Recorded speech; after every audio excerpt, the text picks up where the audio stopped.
तो नहीं वो उनको वीडियो के लिए बोल दें। शुरू करें रफीक? हाँ, बहुत महत्वपूर्ण विषय है, इसको आप खुलासा भी कह सकते हैं, लेकिन मैं शुरू करूं उससे पहले एक छोटा सा वीडियो मैं अपने सहयोगियों को, अमरीश, मैं सहयोगियों को आग्रह करूंगा कि एक बार आपको वीडियो दिखा दें।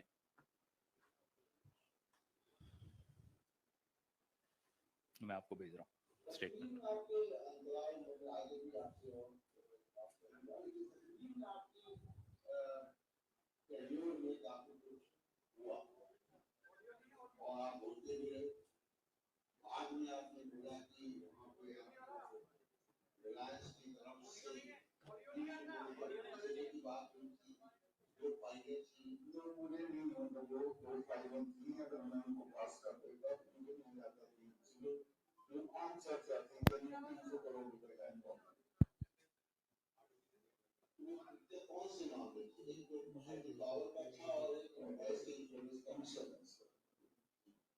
मैंने दोनों इंश्योरेंस खत्म कर दिया, मैंने ऐसा कर दिया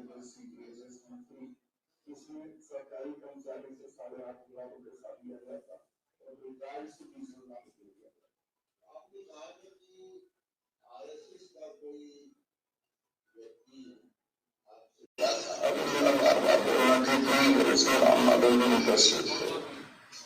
उसका सबूत यह है कि मैं वेरी नेक्स्ट डे 7 बजे मेरे पास आएगा, उन्होंने कभी कैंसिल कर दिया, उन्होंने कही हाँ चिट्ठी चली गई, मैं पता करता हूँ मैंने चीफ सेक्रेटरी से पूछा इसकी चिट्ठी चली गई क्या, उनका कभी चली गई, तो बड़े अपसेट हुए, उन्होंने कहा ऐसे कैसे इन्वेस्टमेंट आएगा, मतलब इन्वेस्टमेंट आया ना, मैं गलत काम नहीं करूँगा, इसमें खराबी नहीं है, एक तो सरकारी कर्मचारियों को पैसा देना पड़ेगा और दूसरी जो इसमें अस्पताल शॉर्टलिस्ट किए हैं 4-5, वो बिल्कुल थर्ड ग्रेड अस्पताल है, अगर इस लायक नहीं है तो उनके लोग पैसा दें। ठीक है, आपने वो इन्वेस्ट कर लिए थे, आवाज फटी है, पर्सनली मिले स्पेशली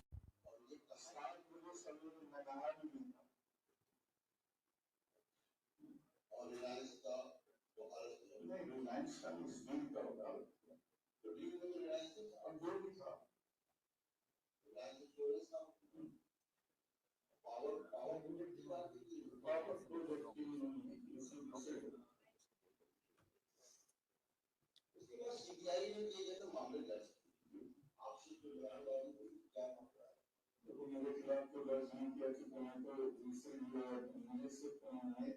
इतना कहा कि एक बार 5 मिनट के लिए हम आपको दफ्तर को बुला नहीं सकते, हमारा गेस्ट हाउस है, वहाँ 5 मिनट आके चाय पी लेंगे, बैकग्राउंड इसका बता दो।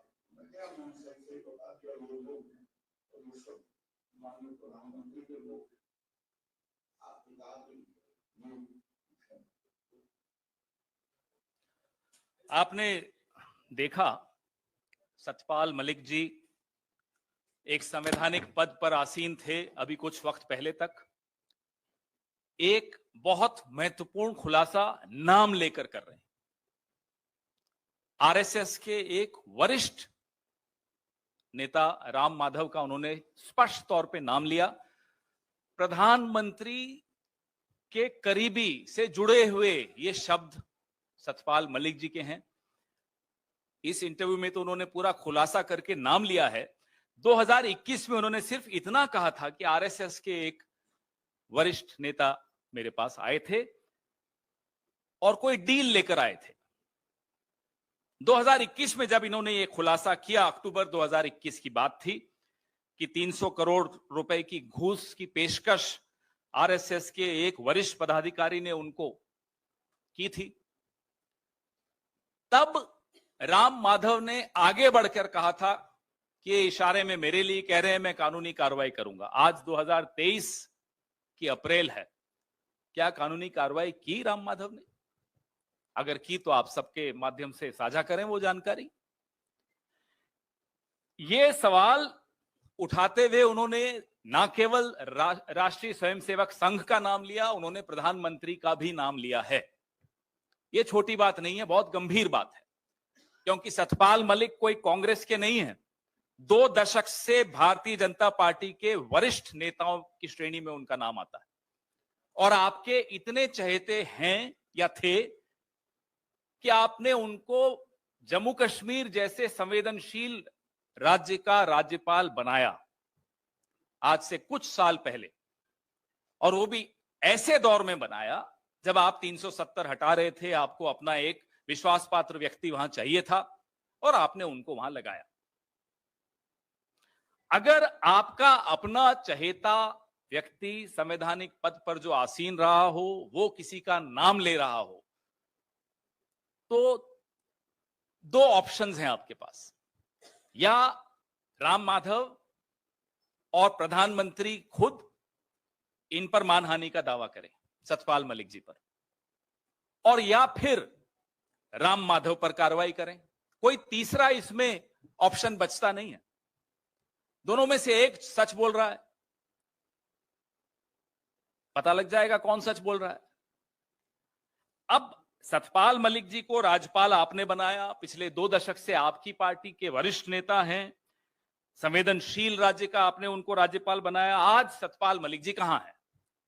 आज सतपाल मलिक जी अपने निजी घर में दिल्ली में एक पीएसओ लेकर बैठे हैं। जम्मू कश्मीर का पूर्व राज्यपाल एक पीएसओ लेकर दिल्ली के निजी घर में रहता हो, नहीं तो आजकल तो कुछ गुलाम भी हैं जो आपकी पार्टी के भी नहीं हैं, परोक्ष रूप से तो नहीं है, उनको Z+ सिक्योरिटी दे रखी है, उनको साउथ एवेन्यू में बढ़िया सा बंगला दे रखा है। सतपाल मलिक जी से क्या खफा हो गए? क्यों खफा हो गए? वो हैं जरा खफा, ये तो सबको दिख रहा है। नहीं तो एक पीएसओ, और वो 2 बार चिट्ठी लिख चुके हैं गृह मंत्री को कि मुझे Z+ सिक्योरिटी दी जाए, कोई जवाब नहीं, कोई सुरक्षा नहीं। तो एक तरफ गुलाम नबी आजाद और दूसरी तरफ सतपाल मलिक जी। तुलना कीजिए, एक भाजपा का वरिष्ठ नेता, आपका चहेता, आपकी चॉइस थी, आपने उनको जम्मू कश्मीर का राज्यपाल बनाया, आज उनको आप सुरक्षा तक नहीं देते। नहीं तो जम्मू कश्मीर में तो कोई डॉक्टर किरण पटेल नाम के एक ठग को भी Z+ दे दी थी आपने। तो सतपाल मलिक जी ने ऐसा क्या कर दिया कि उनको आज सजा दी जा रही है? किस बात की सजा दी जा रही है? हम ये सवाल पूछना चाहते हैं। क्या सतपाल मलिक जी को ये फाइलें नहीं क्लियर करने की सजा दी जा रही है? कौन सी फाइलें हैं? इंश्योरेंस की एक स्कीम की फाइल है जिसके बारे में वो इस इंटरव्यू में बता रहे हैं, जिसमें 300 करोड़ की घूस की पेशकश आरएसएस के पदाधिकारी द्वारा इन्हें की गई थी। अब इन्होंने आरएसएस के पदाधिकारी का नाम भी खोल दिया। हो गए 48 घंटे से ऊपर। पिछली बार जब बोले थे तो अक्टूबर 2021 में बोले थे, आज तक कोई केस नहीं हुआ।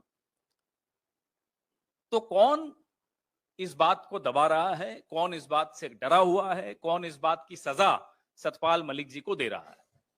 या तो आरएसएस दे रही है या प्रधानमंत्री कार्यालय दे रहा है, क्योंकि इन्हीं दोनों का नाम लिया है। आज से 3 साल पहले इसी प्लेटफॉर्म से मैंने आपके सामने राजस्थान के क्षेत्रीय प्रचारक निम्बा राम जी का भी एक भ्रष्टाचार का वीडियो जारी किया था। ऐसे कई उदाहरण एक गैर पंजीकृत संगठन के पदाधिकारी भ्रष्टाचार में लिप्त होते हुए पाए जा रहे हैं। कोई कार्रवाई नहीं हो रही। क्यों नहीं हो रही? भाई, आप तो अपने आप को गंगा से भी ज्यादा पवित्र बताते हैं। आप खुद पंजीकृत नहीं हैं और हर मंत्री के यहां एक पीएस या ओएसडी संघ से आया हुआ है। कोई फाउंडेशन है संघ की, उससे आपने एक एक पीएस और एक एक ओएसडी बैठा रखा है हर मंत्री के यहां। क्यों बैठा रखा है बताइए? क्या इसी तरह की डील्स करने के लिए बैठा रखा है? हम जानना चाहते हैं। या मंत्री पर नजर रखने के लिए कि कहीं वो अकेला डील ना कर दे? ये क्या हो रहा है इस देश में? आपने चुना, जिन्होंने भी 36-37% लोगों ने भारतीय जनता पार्टी को चुना इस देश के, कि बाय 1 गेट 1 फ्री की कोई स्कीम चल रही थी कि साथ में आरएसएस भी आएगी और वो डील्स करेंगे यहां 300 करोड़ 200 करोड़। क्या है ये? तो हम प्रधानमंत्री को सीधे खुले मंच से चुनौती देते हैं कि अगर सतपाल मलिक जी की बात सही है तो सीबीआई और ईडी और इनकम टैक्स और जितनी एजेंसीज हैं उनको राम माधव का पता आपके पास अगर नहीं हो तो हमसे ले लीजिए, भेजिए उनके दरवाजे पर दस्तक देने।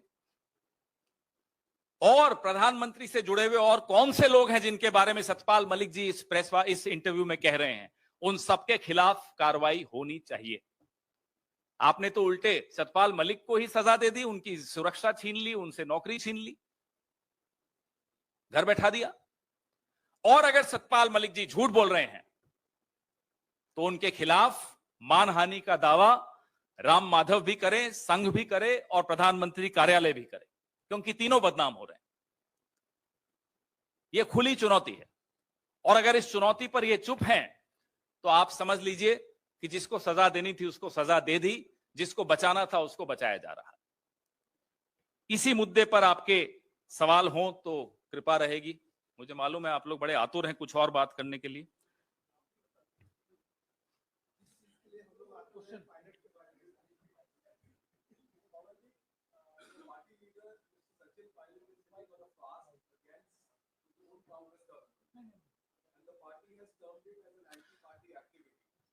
Today sometime, Mr. Jairam Ramesh, General Secretary in charge of the Communication Department, will be issuing a statement. So all your questions not related to this topic and related to some unrelated topic, just have some patience for those questions, you'll get an answer. Hindi में बता देता हूं, जो भी आपके सवाल हैं जो इस विषय से संबंधित नहीं है और किसी असंबंधित विषय से संबंधित हैं, उस पर हमारे जो प्रभारी महासचिव हैं संचार विभाग के श्री जयराम रमेश शीघ्र ही एक स्टेटमेंट जारी करेंगे, उसके लिए भी कर देंगे। इस टॉपिक पे क्वेश्चन नहीं है क्या? प्लीज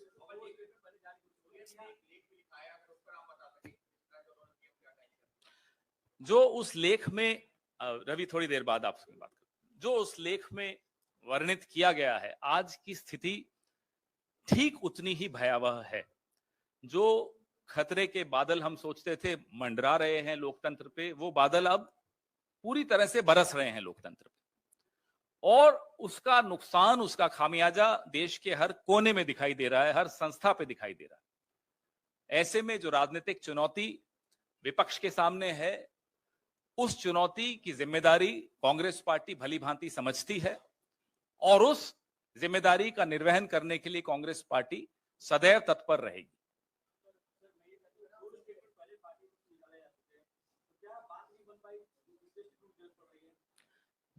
तीसरा स्टेटमेंट, क्योंकि आप तीसरी बार सवाल पूछ रहे हैं आप लोग, इसलिए तीसरे स्टेटमेंट की आवश्यकता है, वरना तो मुझे लगता है पहले ही दिन कोई सवाल उसके बाद बचता नहीं था। फिर कल भी सवाल पूछे तो कल भी स्टेटमेंट आया, आज भी पूछ रहे तो आज भी आएगा। आप जितनी बार सवाल पूछेंगे हम उतनी बार आपको स्टेटमेंट देंगे।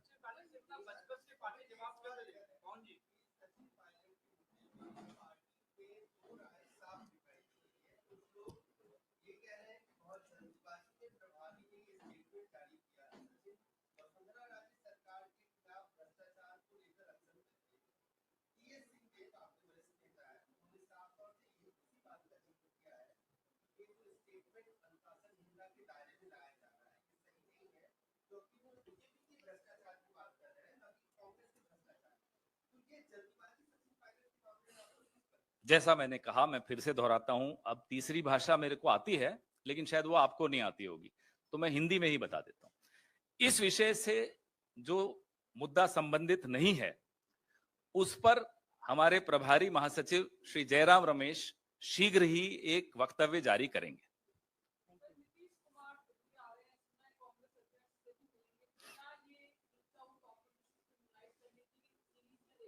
वो तो हमारे अलाय हैं, हम लोग तो इकट्ठे एक सरकार चला रहे हैं। चर्चा चलते रहनी चाहिए, ये एक ऐसी प्रक्रिया है जो सतत है। कई बार आपको सुनाई देती है, दिखाई देती है, कई बार आपको दिखाई भी नहीं देती, सुनाई भी देती, लेकिन प्रक्रिया चल रही होती है। आप लोग राम माधव का सवाल उठा रहे हैं, सतपाल मलिक जी का जिस तरीके से बयान आया है, क्या आप लोग कोर्ट भी जाएंगे? क्यों आप लोग भाई जिनका नाम लिया गया, हम तो उनको कह रहे हैं साहब आप कोर्ट जाइए। आपने तो 2021 में खुद कहा था कि मैं दिल्ली लौटने के बाद इसके लिए कानूनी उपाय तलाशूंगा। 3 साल में आपको कानूनी उपाय तलाशते रह गए, अभी तक नहीं मिला। तो जिन्हें कोर्ट जाना चाहिए, हम आप सबके माध्यम से उनको कह रहे हैं, या तो आप कोर्ट जाइए, और या फिर ये सच है, और अगर ये सच है तो आपके खिलाफ कार्रवाई होनी चाहिए, फिर आपके दरवाजे पे सीबीआई आनी चाहिए, फिर आपको हवाई जहाज से उतरवाना चाहिए।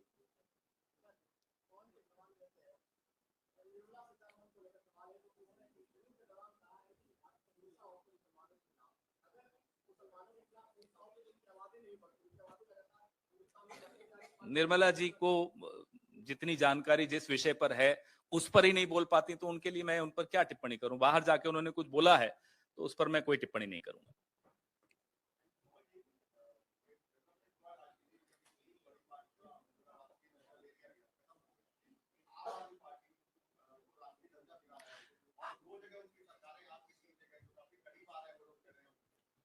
नहीं, जिनका जिनका राष्ट्रीय पार्टी का दर्जा छिना और छीन के जिसको दिया गया, तो उनकी आपस की प्रतियोगिता है, उसमें आप हमें क्यों घसीट रहे हैं। नहीं, हमारी अब बढ़ती चली जाएगी, आने वाले दिनों में आपको दिखाई देगा। लेकिन इस पूरे मुद्दे पर हम लोग गहन अध्ययन कर रहे हैं कि क्या पैमाना रखा उन्होंने, जिसके आधार पे उन्होंने कुछ पार्टियों को रिजेक्ट किया या उनका दर्जा छीन लिया। उस पर हम भी उसमें स्टडी कर रहे हैं। Thank you. मैंने भेज दिया। आज कोई टिक टैक नहीं, सब राजस्थान पे।